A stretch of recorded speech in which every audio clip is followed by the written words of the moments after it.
Hello students, I am Farhan Mir. Welcome back to our channel. Let us discuss problem number 3 on sphere. अब ये problem में नया क्या है? Problem में नया ये है ना कि अभी इसने क्या बोला है कि एरिया और रीजन एनक्लोज्ड बाय दो स्पीयर यहाँ पे दिए हुए, उसके बीच का आपको रीजन निकालना है। अब कैसे निकालोगे? ठीक है, देखो बाकी तो स्पीयर की पूरी कहानी है, फिक्स है, ऑलरेडी हम डिस्कस कर चुके हैं। बट यहाँ पे ना आर की लिमिट के लिए ना आपको थोड़ा देखना पड़ेगा। अब कैसे आप निकालोगे ये देखो। यहाँ पे देखो स्पीयर होता है, स्पीयर का क्या मतलब है? बॉल। अगर उसका आपने जेड एक्सिस हटा दिया ना तो एक्चुअली सर्कल होता है।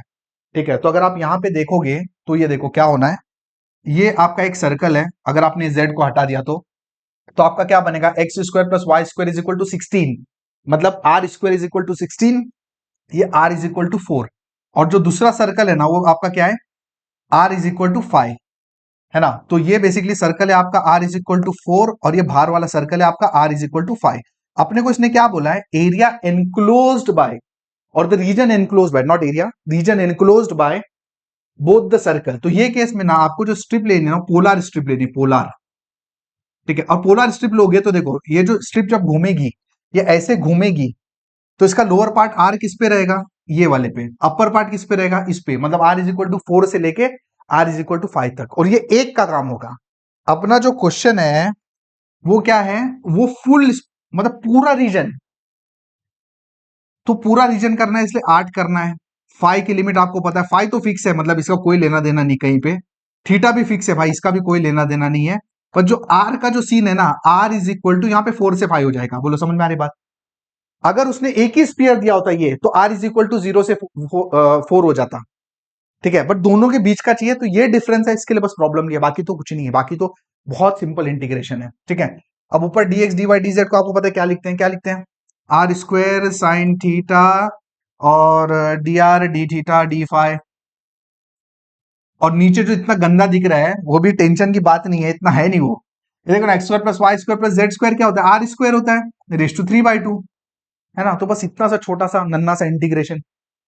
तो अभी अगर आप इसको देखो तो 0 से π/2, ये भी 0 से π/2, और ये हो गया आर 4 से लेके 5 तक। ठीक है, अब ये कितना है बेसिकली? देखो ना, अगर ये आप सॉल्व करोगे 2 तो कट जाएगा, मतलब इन शॉर्ट आर क्यूब है ये, एंड ऊपर आर स्क्वायर है, तो r square upon r cube क्या होता है? 1/r। मतलब इन शॉर्ट ये जो प्रॉब्लम है ना, सिर्फ इतना सा है। इसके बाद आपको पता है क्या करते हैं? सर्कल में, स्पीयर में तीनों को सेपरेट करो। ये फाई है आपका। ठीक है, फाई में क्या आपके पास? फाई में तो कुछ नहीं है, ठीक है, कोई बात नहीं। नेक्स्ट आपके पास क्या है? नेक्स्ट है आपके पास थीटा। थीटा में सिर्फ आपका साइन थीटा है, और क्या आपके पास? आर है। अब आर में आपके पास क्या है? 1/r है, सिंपल है। चलो इंटीग्रेशन करते हैं, ये 8 है, यहाँ पे कुछ नहीं है तो 5 है, सिंपल।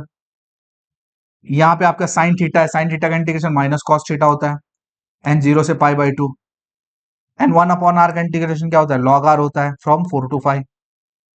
चलो upper limit minus lower limit करते हैं। अगर आपने π/2 डाला तो ये तो सिंपली π/2 होगा, क्योंकि लोअर लिमिट में तो वैसे 0 है। अब यहाँ पे अगर आप π/2 डालते हो तो क्या होगा? देखो, minus cos π/2, and what is minus cos π/2? Cos 0 क्या होता है? कॉस 0 0 होता है ना। सॉरी, कॉस π/2 0 होता है, तो इन शॉर्ट ये टर्म तो 0 ही होना है। ठीक है, एंड माइनस माइनस प्लस, कौन सा माइनस? लोअर लिमिट का माइनस, और ये माइनस प्लस हो गया। कॉस 0 1 होता है। आई होप समझ में आ गई होगी आपको बात क्या बोल रहा हूं मैं। ठीक है, और यहां पे क्या होगा? Log of 5 minus log of 4, log A, and ये 5 एंड 4। तो अगर इसको फर्दर सिंप्लीफाई करोगे तो ये हो जाएगा आपका 4π। ये 4π है, ये तो कुछ नहीं है। और इसको आप कैसे लिख सकते हो? इसको लिख सकते हो log of a minus log of b is what? Log of a/b। So that is your required solution of this particular problem. Problem में कुछ नहीं था, प्रॉब्लम में सिर्फ ये अलग था ना कि दो स्पीयर दिए हुए थे, इसलिए आर की लिमिट कैसे लेना है, इसलिए हमने प्रॉब्लम सॉल्व किया। आई होप आपको प्रॉब्लम समझ में आ गया होगा।